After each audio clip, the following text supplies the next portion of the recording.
عن ابی ہریرہ رضی اللہ تعالی عنہ قال قال رسول اللہ صلی اللہ علیہ وسلم افضل الصیام بعد رمضان شہر اللہ المحرم وافضل الصلوات بعد الفریضۃ صلاۃ اللیل۔ حضرت ابو ہریرہ رضی اللہ تعالیٰ عنہ فرماتے ہیں کہ نبی کریم صلی اللہ علیہ وسلم نے ارشاد فرمایا کہ رمضان کے بعد سب سے افضل روزہ اللہ کے مہینے محرم کا روزہ ہے، اور فرض نماز کے بعد افضل ترین نماز تہجد کی نماز ہے۔ اس حدیث میں ہمیں دو باتیں پتہ چلتی ہیں۔ پہلی بات یہ پتہ چلتی ہے کہ محرم الحرام کا مہینہ بہت بابرکت اور باعظمت ہے۔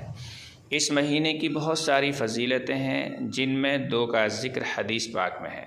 ان میں سے ایک یہ ہے کہ نبی کریم صلی اللہ علیہ وسلم نے اس ماہ کی نسبت اللہ تبارک و تعالیٰ کی طرف کی ہے کہ محرم اللہ تعالیٰ کا مہینہ ہے۔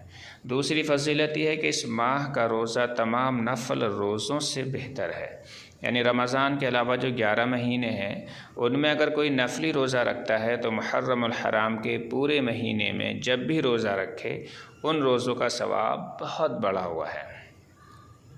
اس حدیث کا دوسرا ٹکڑا ہے فرض نمازوں کے بارے میں، کہ فرض نمازوں کے بعد جو افضل ترین نماز ہے نفل، اس کے بارے میں ہے کہ فرض نمازوں کے بعد سب سے بہترین نماز وہ تہجد کی نماز ہے، اس لیے کہ اس میں مشقت زیادہ ہے، ریا اور نمائش سے یہ نماز پاک ہوتی ہے۔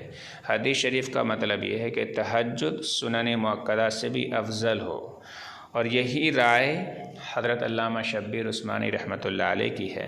لیکن دیگر علماء یہ فرماتے ہیں کہ سنن مؤکدہ فرائض کے تابع ہیں، اس لیے سنن مؤکدہ کا شمار فرائض کے ساتھ ہوگا۔ تو اب حدیث پاک کا مطلب ہوا کہ فرائض اور سنن مؤکدہ کے بعد افضل ترین نماز تہجد کی نماز ہے۔ اللہ تبارک و تعالی ماہ محرم میں نفل روزہ رکھنے کی توفیق نصیب فرمائے، اور ہم سب کو تہجد پڑھنے کی بھی توفیق نصیب فرمائے۔